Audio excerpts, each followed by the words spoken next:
السلام عليكم. أولا نبدأ إن شاء الله نطلب الرحمة والمغفرة لجميع الأموات في زلزال المغرب وفي السيل في ليبيا. We ask Allah subhanahu wa ta'ala to give al-rahmah and the maghfirah to those that passed in the earthquake in Morocco and the flood in Libya. And we sometimes have to stop when this type of incident or incidents happen, and really try to kind of go back to the idha that we can get from these kind of events. But I will tell you that listening to a lot of the scholars and the shuyukh that have addressed the issue, I couldn't help but remember how lost I felt a few years ago, maybe 10 years ago, when I used to look for answers from our religious institutions to these kind of questions that our children now ask, and we ourselves ask. Is this a punishment from Allah subhanahu wa ta'ala? Is this takhweef, to scare people? And if you really listen to the answer to these type of questions, you will find that the different schools of thought have really different answers, and unfortunately a lot of times they are completely out of context from what the kitab, the Quran, tells us. And it's really difficult to talk about this issue without talking about the issue of the qadāء and the qadr, destiny, and that's why I will try to kind of really answer a couple of questions based on my personal reading of the answers in the kitab, and try to see how far that will take us into discussing the issues of the qada and the qadr, because there isn't really a philosophical issue that is deeper than the qada and the qadr. But at the same time, if you really go back to the Quran, you will find that the answers that are given could be so direct. I don't want to say simple, because they're not simple, but they're so direct that we are really amiss to kind of really listen to this person or that person, or even go into some of the traditional hadith, يُبْتَلَى الْمَرْءُ عَلَى قَدْرِ إِيمَانِهِ وَصَبْرِهِ. People are tested based on their iman and their patience, and مَنْ يُرِدُ اللَّهُ بِهِ خَيْرًا يُصِبْ مِنْهُ. If Allah wants to test a person, then He will test him with ibtila. And while that may be true, and this is for Allah to really decide, we really have to go back and simplify things. Is what happened in Morocco and Libya a punishment? It absolutely isn't. And when I now look for answers, to be honest and sincere with myself, I try to find the answers in the kitab, and the answer in Surah Al-Nahl: وَلَوْ يُؤَاخِذُ اللَّهُ النَّاسَ بِظُلْمِهِمْ مَا تَرَكَ عَلَيْهَا مِنْ دَابَّةٍ وَلَكِنْ يُؤَخِّرُهُمْ إِلَى أَجَلٍ مُسَمًّى فَإِذَا جَاءَ أَجَلُهُمْ لَا يَسْتَأْخِرُونَ سَاعَةً وَلَا يَسْتَقْدِمُونَ. If Allah yu'akhid or retaliates against people بظلمهم, with their oppression and their bad deeds, ما ترك عليها من دابة, He would not leave a creature on the face of this earth. ولكن يؤخرهم إلى أجل مسمى, He leaves them until a certain date, which is the يوم الحساب. And Allah says فإذا جاء أجلهم لا يستأخرون ساعة ولا يستقدمون. When death comes, then they cannot change it. Now, that does not mean that when death comes, as in this is what has been preordained, that this person is going to die this way or that way. Allah says that he had ordained or preordained death. نحن قدرنا بينكم الموت. And in a different ayah he says وما كان لنفس أن تموت نحن قدرنا بينكم الموت, meaning that we have already decided the rules of death. He doesn't say قدرنا as in we said when you're going to die, but he says that the qadr of the maut has already been, meaning that the hayah has hayah and maut. Okay? وما كان لنفس أن تموت إلا بإذن الله كتابا مؤجلا. A soul, a nafs, النفس التي تتنفس, that breathes. أن تموت إلا بإذن الله كتابا مؤجلا. كتابا مؤجلا means that it is a series of events and requirements that have to be there to lead to a person's death. Now, those events sometimes are preempted by humans. If somebody kills, that doesn't mean that Allah has decided that this person is going to die. It is something that, Allah has created as a rule. That is, a person dies in a certain way, and if another person kills him, then that is death. All of these things are qadr. Okay? These are the rules of existence, the objective truth, so to speak.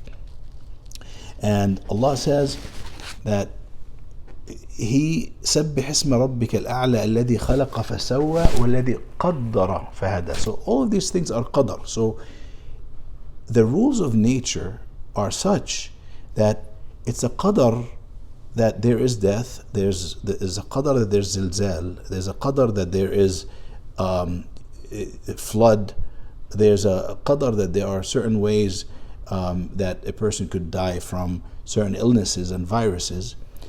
But we as humans have the ability an-naqdi بين الأشياء. We have the ability to make decisions and rules. Just like when you talk about al-qadi. Al-qadi in Arabic means the judge. Now for the judge to make a decision in something, he would have to have the facts. So if he is going to make a decision between Zayd and Ali, there has to be a Zayd and Ali, right? And there has to be there has to be an issue, there has to be a dispute, and the judge will make qada based on that. So al-qada is the ability to make a decision based on facts, but the facts have to be there. Now traditionally, the issue of the qada and the qadr was understood in reverse, and that's why a lot of people are always confused, because they understand that everything is preordained and it's ilmullah al-azali, it's Allah's eternal knowledge that this is going to happen. But we all believe that Allah has the ilm subhanahu wa ta'ala, that He knows exactly what's going to happen. That's not disputed. But what Allah tells us in the Quran is that He created this universe and He created this objective truth, and we as humans have the ability and naqdi bayn al-ashya. We have the ability to make decisions that control events. That's why if you look at certain disasters that happen, for example in the US, Galveston hurricane, or the ones that came after it, Mitch and others, usually there is a decrease in the number of casualties because humans start figuring out how to deal with nature. Now you hear that in Libya, for example, there was a sort of, I don't know if it's called malpractice, if it's called ihmal, negligence from the authorities and how they dealt with the issue. But science is something that Allah gave us to be able an naqdi bayn al-ashya. Now, the issue of, is this something that Allah is using to punish people or to scare people? You hear a lot of shuyukh now talk about tamhis, about Allah picking who is good and who is bad, and others say that it's takhweef because Allah says that وَمَا نُرْسِلُ بِالْآيَاتِ إِلَّا تَخْوِيفًا. But Allah is talking about the ayat here the old ayat, al-ayat al-bayinat, when he used to send an-naqa, and when he used to send the al-awasif, to certain, to Qawm Aad and Zilzal. But now we have a different kind of ayat. Now notice, the Quran, we have ayat that are used for miracles that happen in the past, and we have ayat that are verses. Now, they're both called ayat because these ayat that we have in the kitab are in fact a miracle in of themselves. But the ayat that Allah is talking about here are the ayat al-bayinat, when He used to send, the ayat that people would see. But then if you look again in Surah Al-Isra, where this ayah is, Allah says, وَمَا مَنَعَنَا أَن نُرْسِلَ بِالْآيَاتِ إِلَّا أَن كَذَّبَ بِهَا الْأَوَّلُونَ. So when He used to send these ayat, people still did not believe it. And he was sending it تخويفا, and then Allah says that وما جعلنا الرؤيا التي أريناك إلا فتنة للناس والشجرة الملعونة في القرآن ونخوفهم, we scare them, فما يزيدهم إلا طغيانا كبيرا. So it actually makes them become more rebellious. And now you see that when people see what happens in Maghrib and Libya. Sometimes some people, والعياذ بالله, بيبدأوا يكفروا. They're like, Allah is not fair, He is not merciful, how could He do that?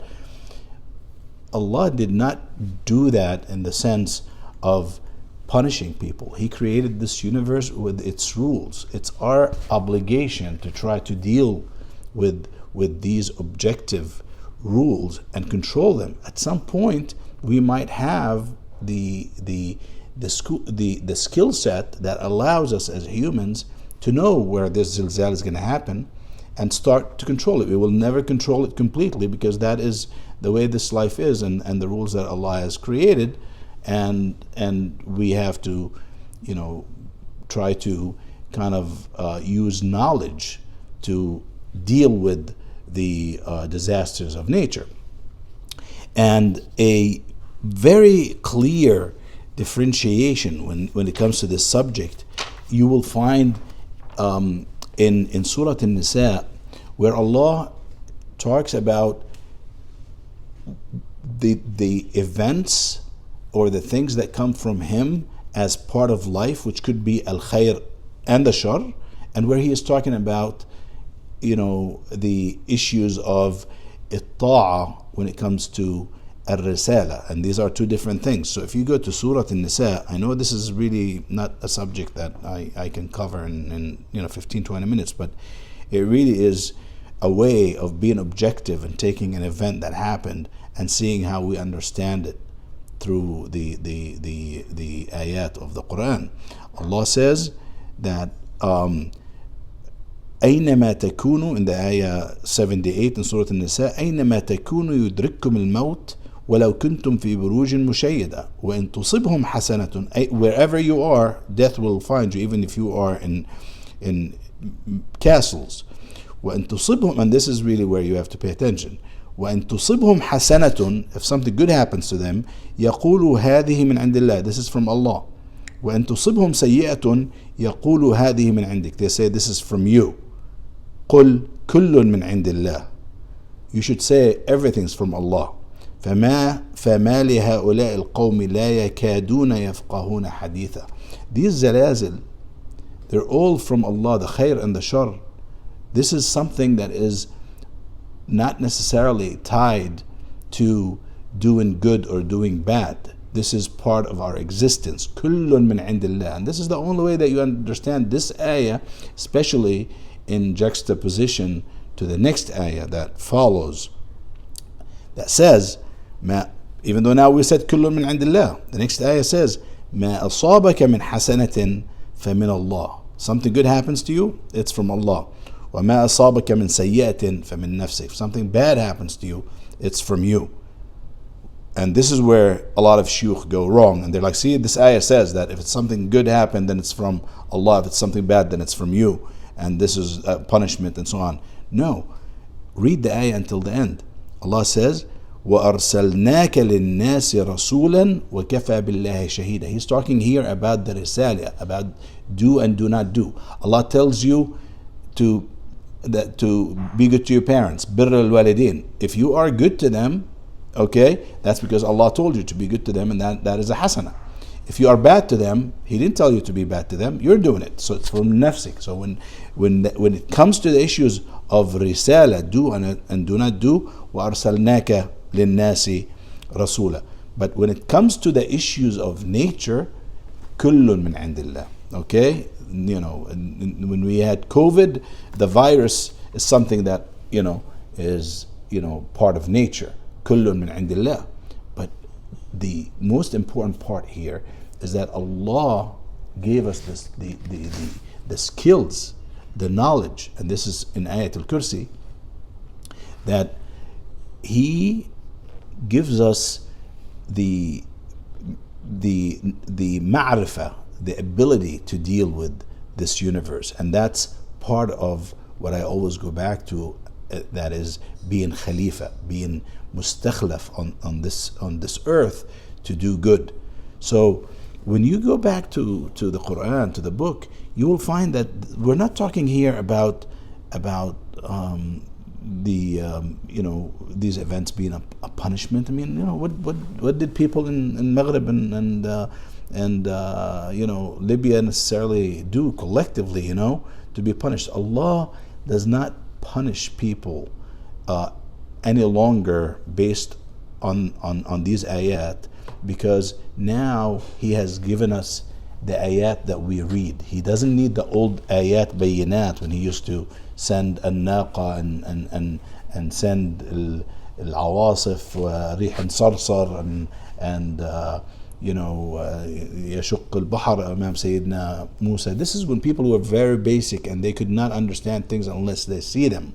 Now we are, as collectively as humans, we're a lot more advanced, and that's why the ayat have become more literal, things that we read, and they will become and continue to become mu'jizat in the way that we always discover that there is truth that is beyond our understanding. So what we know now is a lot more than what people knew 100 years ago. And 100 years ago, their knowledge was more than it was 500 years before them, and so on. So that's why the ayat are mu'jizat, in that they are continuously becoming more discoverable with the advancement of knowledge.